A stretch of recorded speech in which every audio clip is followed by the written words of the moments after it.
Let's talk about the Murdy Party.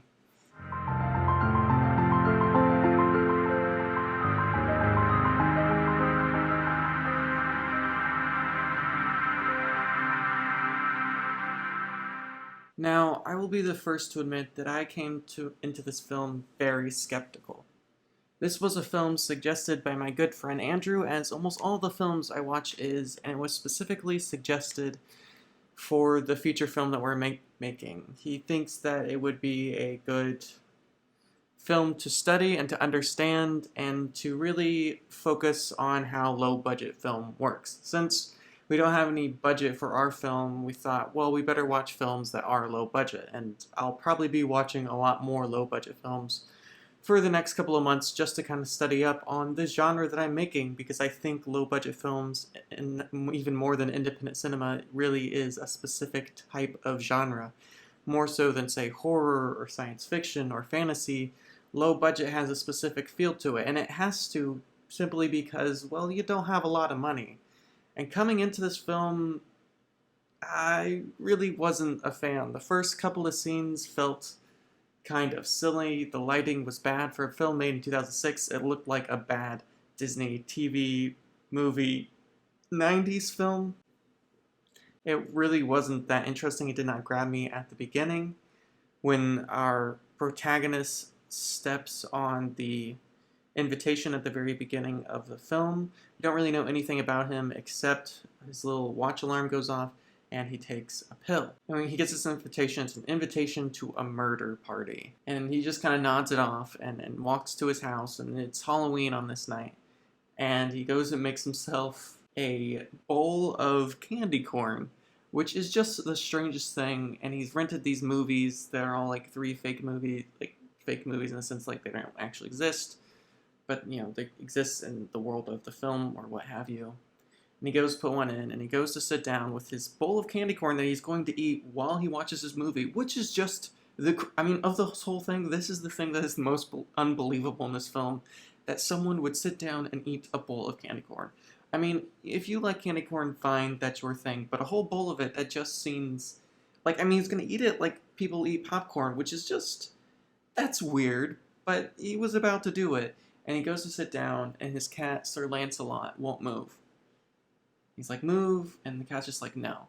And this is the first lines of dialogue. We're already about five minutes into this film, and we kind of know what kind of character this is. And even though the lighting up to this point, and to be honest, through most of the film, isn't very good, and there are a lot of questionable techniques, and it feels like a very young filmmaker who doesn't entirely know what they're doing, this is good storytelling right here. And so he goes and grabs us the smashed pumpkin that was outside his house, and he makes a pumpkin bread, and there's a montage of him throwing aside this like really fancy, nice costume and putting together this sort of silly Black Knight kind of heroic outfit with all made out of a cardboard box, which is it shows at the from the very beginning of the film just kind of how silly and quirky this film is, which I kind of love about this film, is it's willing to be ridiculous and indulge in that ridiculousness, and you buy into it because this world has told you that this is how this world exists, and you just believe it.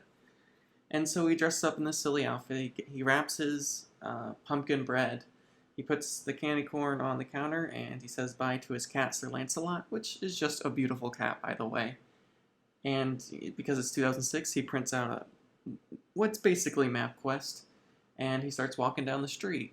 And clearly this was shot on Halloween, which is really cool when you're shooting a film in New York City on Halloween, because people are always going to dress up. You don't have to hire any actors, they're just going to dress up anyways. And so you see all these amazing costumes and him just kind of wandering through the street. And he goes and sits down on the subway, and this man is rapping like at him, and you can just see our protagonist is absolutely terrified, and perhaps there is a bit of exoticism about black culture, which I'm not exactly a huge fan of, but it does kind of point out that our character really is out of his realm and really doesn't know how to exist in the world. He doesn't really have any friends. All he has is his cat, and he doesn't know how to participate with the rest of society. And so he continues to wander from place to place, and he gets further and farther away from Manhattan, which is amazing that he can even afford to live in Manhattan. But he does live in Manhattan. I guess it's just a really cheap place, or the rent stable or what have you. He gets kind of scared because it's kind of like this crummy, dark place, and he finally fumbles upon the address, and it's pretty spooky, and you're getting these sort of Halloween vibes, which is really nice. And he walks into this place, and we are introduced to all of the different characters. Now, what's interesting about all these different characters is they're introduced partly by their costumes, which is kind of something fun you can really only do on Halloween, and also just by their initial interactions. And I think something that this film had to depend on, and was lucky enough that was able to depend on, is good acting. When you are making a feature film that costs very little money, you don't have a lot of scenes, or in other words, not so much scenes, but you don't have many locations. You may have 2, 3, 4 locations. In fact, most of this film takes place in the warehouse. It reminded me a lot of the film Free Fire with Brie Larson, where almost the entire film basically takes place in one location. This is because it's a heck of a lot cheaper to light one location and to acquire one location than it is 15, 20, 30 locations. And while it perhaps can make for a cheaper looking film and can make a lot of the angles less interesting because you are certainly limited in a way that you aren't in a vast expanse, it certainly challenges the filmmaker, and it takes a good filmmaker to do it. Of course, the most famous example is 12 Angry Men, where it is basically, film takes place in one room, and it's an absolutely beautiful iteration of this. And since then, so many independent films have sort of adapted that form, where most of the film takes place in one room, which means the performances have to be great, and likewise, the screenplay has to be really well written. And this is where we get to this sort of humor of the film. Right as he walks in, he's about to be murdered with this guy with an axe, and the guy gets stuck in sort of a tangle which turns on a light, which shows a shadow and allows our protagonist to turn around and kind of get away. And there's actually this beautiful shot that is my favorite shot in the film, and shows that there is a really good filmmaker behind this sort of, honestly, up to this point, kind of crummy filmmaking. And it's a frame within a frame, so the camera is on the other side of a door, and instead of cutting between like this person being grabbed and doing a lot of shaking camera or that sort of thing, it's a long shot which runs about 30 to 45 seconds of this guy kind of being tackled by these 4 or 5 people and dragged and tied up, and it shows the inexperience of everyone involved because these are not master criminals. And there's a bit of humor in it, but also a sort of terror because we can't get away, we can't move.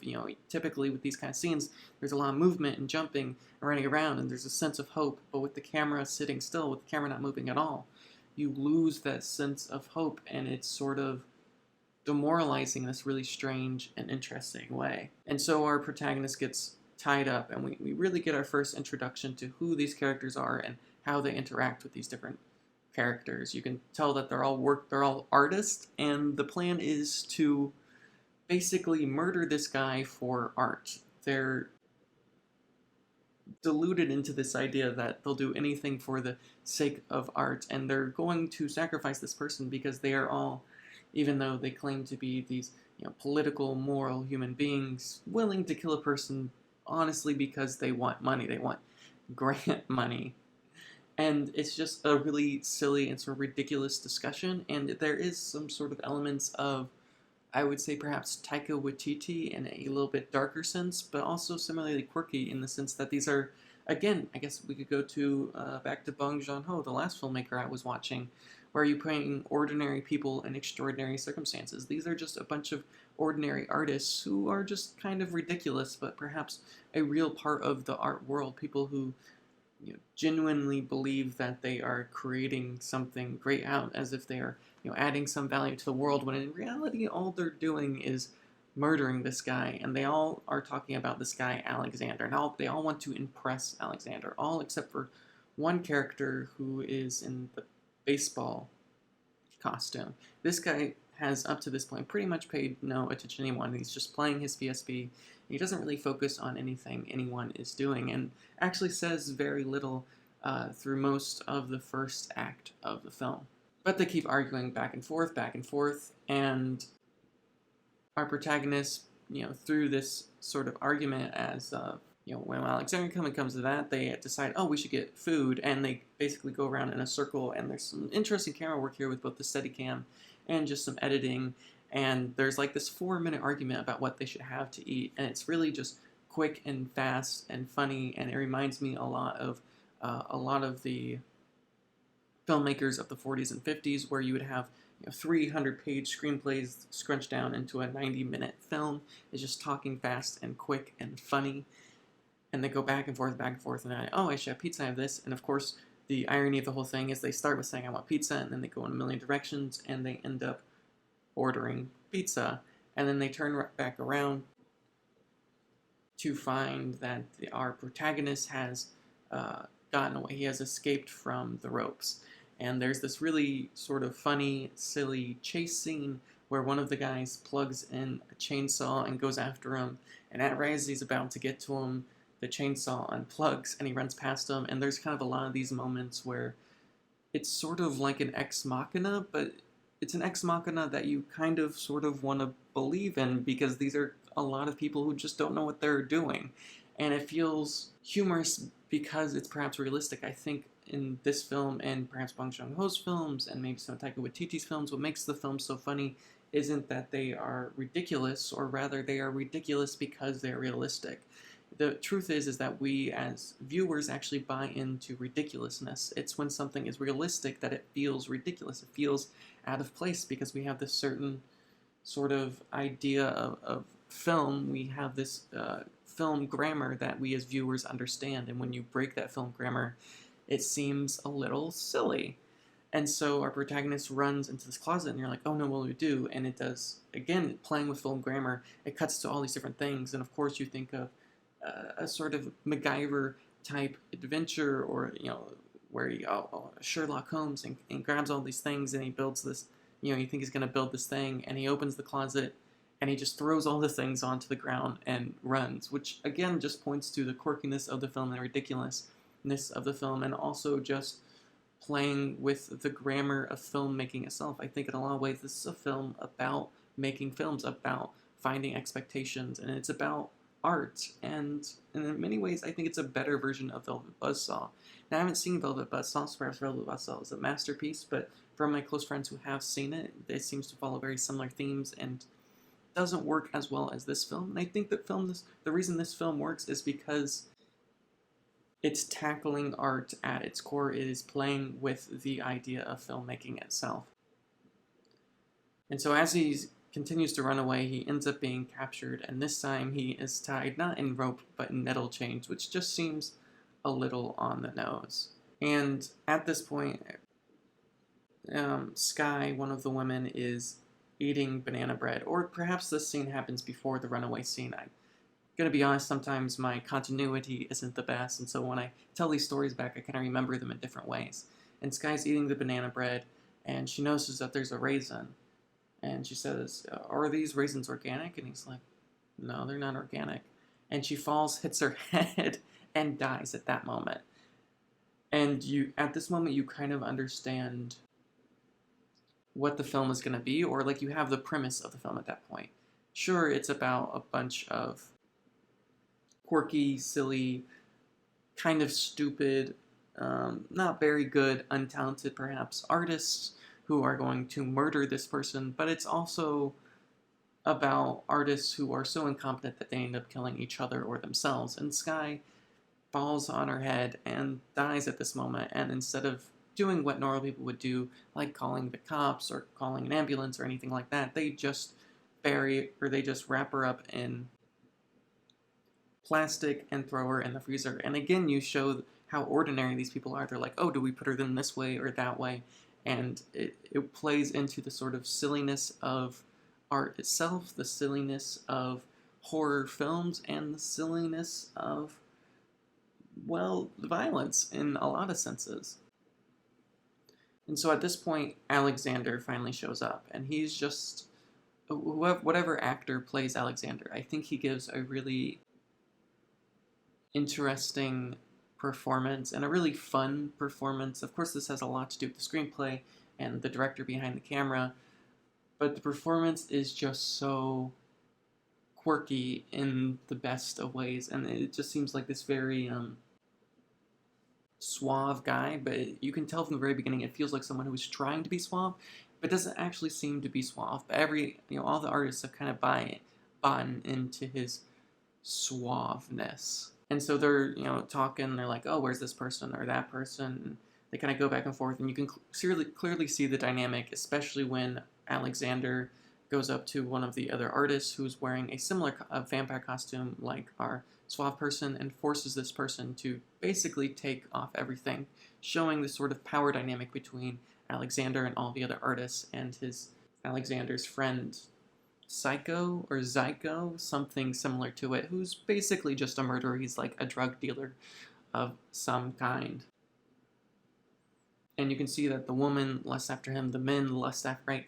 The women love him, the men want to be him. It's basically that sort of thing, although I suppose in this case, some of the men also lust after him, and they're kind of pitching their ideas of how they're going to murder him, and he's like, oh, that's no good, that's no good. And he says, you know what, we'll figure that out later. For now, let's play some games. And so they play Extreme Truth or Dare, and so basically they have a bunch of needles, and in those needles is what they call truth serum, which is just, I don't know. I mean, it's just something I don't know if it's like a real thing or not. I think the CIA did try to use like some sort of truth serum back in the 50s or 60s. I don't think it actually did anything. I don't think truth serum is like an actual thing that works, but it's fine. It's a film. You buy into it pretty quick. And they all take this truth serum, and it's a really interesting way to kind of show the wants and desires of these different people, the wants versus the needs. One of the characters, the man with the beard, wants Lexi, who is the only woman that's still alive. Lexi clearly wants Alexander. The man in the baseball costume really just wants love. He'd rather be home with his parents. He doesn't actually care about art that much the way the others do. He mostly just wants to be happy and with his family, which is kind of a touching moment, and they keep going back and forth. And again, there's kind of these joke scenes, and they kind of joke to each other, and then they give the truth serum to our protagonist, who up to this point has been tied up. And what's interesting is for a protagonist, he doesn't actually have a whole lot of lines.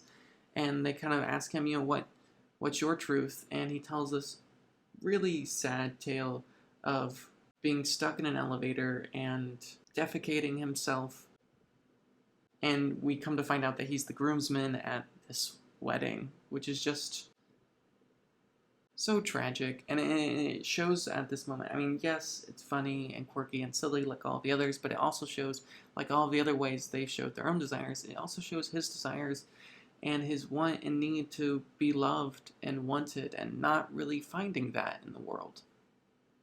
And this is where we learn that he's part of the NYPD, but of course he's part of the parking services, and he says, my whole job is to make people, I get paid like $26,000 to make people's lives miserable. And again, you see there's this very real moment of humanity, and I think these are the moments where the film shines, is when it's willing to indulge in humanity, to maybe what could possibly be considered saccharine, but really to indulge in that sort of kindness and genuine humanity. And perhaps if this film indulged more in that and less in the quirkiness of itself and kind of getting full of itself, I think this perhaps would have made an even better film, although up to this point it has been a pretty enjoyable film.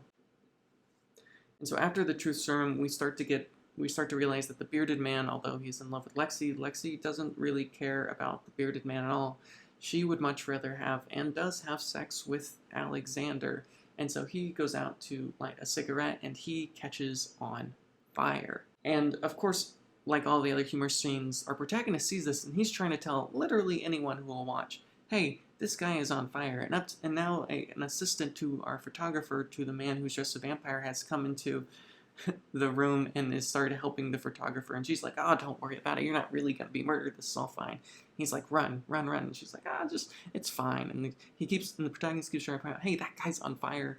And finally, one of the people goes out to check on the dog, which again is one of those ex machina of sorts that is established at the beginning. The dog tries to go for the freezer case, at the beginning of the film where Lexi is hidden and they take him outside, and through the film you have different people coming out and basically delivering different messages to the dog. You see, and it again establishes these characters. When the man in the baseball costume comes out, he delivers a sort of monologue of how, he hates the dog, he wants to kill the dog, and blah blah blah blah, which also kind of shows that he's sort of a psychopath, but also shows that he doesn't feel loved in the world. He doesn't really feel part of the group, as they even specifically told him. They said, you're not really part of the group. We're trying to kick you out because they think he's too good, which I don't think is really why they want to kick him out, because when he walks back in after checking on the dog, he walks in on them talking about how terrible his work is, which is a crushing thing to hear as artists. I mean, it's one thing to have sort of constructive criticism, people to say, hey, fix this or fix that,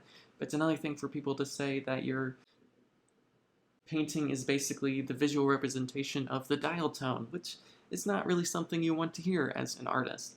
But later, when our bearded man goes out to smoke, he catches on fire, and our protagonist is trying to tell him, and finally Lexi goes out, not to check on him, but to check on the dog, and she's freaking out, and so they run in, and they try to put out the fire, and it takes multiple attempts, which again goes in the quirkiness and the silliness of the film. And after they extinguish the fire, even though this man is in incredible pain and his mask has literally burned to his face, which is a really interesting, and I think perhaps one of the best special effects of the film. Although the film is, for a film that doesn't look that great, that could use some better lighting if we're being honest, perhaps some better cinematography, the special effects are absolutely incredible, and the sort of melted mask on his face and the burns of his face look magnificent. But before that guy comes in, Lexi brings the dog in and ties it to our protagonist. And so there are more arguments going on. Our protagonist ends up releasing the dog from its leash, and the dog goes to the freezer, and they all open up the freezer, and they find, or at least Alexander, I suppose, finds Lexi dead in the freezer. And they're like, it's an accident. But then one of the other guys, who has not liked Alexander at all up to this point, who doesn't really buy into everything everyone else is believing, and points out basically all these giant flaws, like, hey, you never pay for anything. You talk about having this grant, but do you really have this grant? Blah, blah, blah, blah. And not trusting him, they stab him with the truth serum. Come to find out, what has been expected by at least me as a viewer, and I assume most viewers up to this point, is that this guy isn't actually some master artist. He's a fry cook, and his plan is basically to take all of their art, kill them, and then sell their art, believing that, well, if they're dead, their art will be worth more. So he's basically a psychopath. And this leads into the homicidal rage that is the rest of the film, really. The drug dealer had gone to get drugs and had just come back with the drugs, and Alexander tells the drug dealer to basically kill all of them. And he begins to start shooting people, bam, bam, bam. And our protagonist is freaking out because again, he's been sitting here watching the whole thing. He just wants to go home. He doesn't want any of this. He never asked for any of this. And the drug dealer, I guess, either has run out of bullets or for whatever reason, tackles the woman and is trying to strangle her. And this is when we get the gruesome face and the beautiful special effects of the burned, bearded man, who is now basically part werewolf because it has melted to his face. And he goes in and plugs in the chainsaw, going back to something that we got to earlier. And he cuts the femoral artery of the drug dealer, killing the drug dealer. The dog ends up getting the cocaine that Alexander was planning on using, and ends up attacking Alexander. And then Alexander is killed by... I can't remember actually who Alexander is killed by, but Alexander is killed. Pretty much everyone is killed except for the man in the baseball costume, who has become homicidal and just started murdering people left and right. Our protagonist, who is released by Lexi because, well, I guess she realized that this isn't really a good idea, and the chainsaw guy, the bearded burned man, but Lexi ends up dying, being killed by the baseball man, and so the baseball man is now coming after our protagonist, and there's a good chase scene where they kind of run back and forth and go in these different directions. And our protagonist goes up like this conveyor belt, and as he gets to the top of the conveyor belt, he turns it on reverse, sort of slowing the villain, the man in the baseball costume, down just a little bit. Again, kind of pointing to the silliness of this film. And as he runs away, the burned, bearded man comes with his chainsaw, carrying the extension cord, not plugged into anything, but prepared to plug it into some sort of outlet. And so they keep on running this sort of chase scene, and they go on and on for a little bit. And they get to another party, which is actually a party that they've been talking about since the beginning of the film, which is a nice way to foreshadow this coming moment. And he's running through this party, which is similar to their party in the sense that is a group of artists who believe that they're great at art, when in actuality might not be. And he runs, and our protagonist runs into this human interactive piece. And there's basically a group of painted naked women and also men just in like these strange and interesting positions. And still fully in his cardboard costume, our protagonist hides behind a pumpkin. The man in the baseball costume comes by and comes in the room and starts murdering all these people, murdering left and right, and basically murders all of them.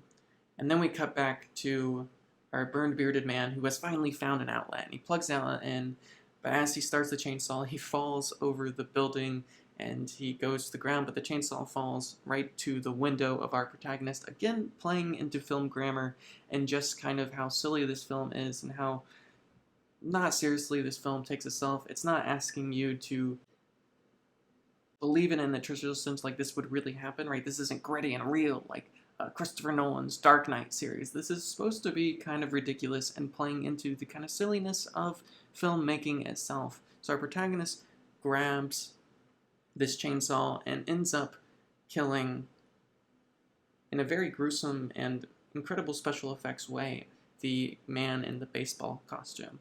So at this point, everyone from the original party is dead, and everyone in this room, except for our protagonist, is dead, and he is covered in blood, and he just walks away. And perhaps one of the funniest moments of this film is the doors to this room opens, and people come and look at the room. They're like, oh, this is really interesting. I think this means that, and that means that, which simultaneously shows how silly art in itself is, and perhaps that we take it too seriously. And I don't think it's necessary criticism of art. I think it's a criticism of art criticism, of people who believe there is a right way to make art and a wrong way to make art. I think what our filmmaker is suggesting here is that art is just supposed to be fun. It's just supposed to be a good time. And yes, it can be great.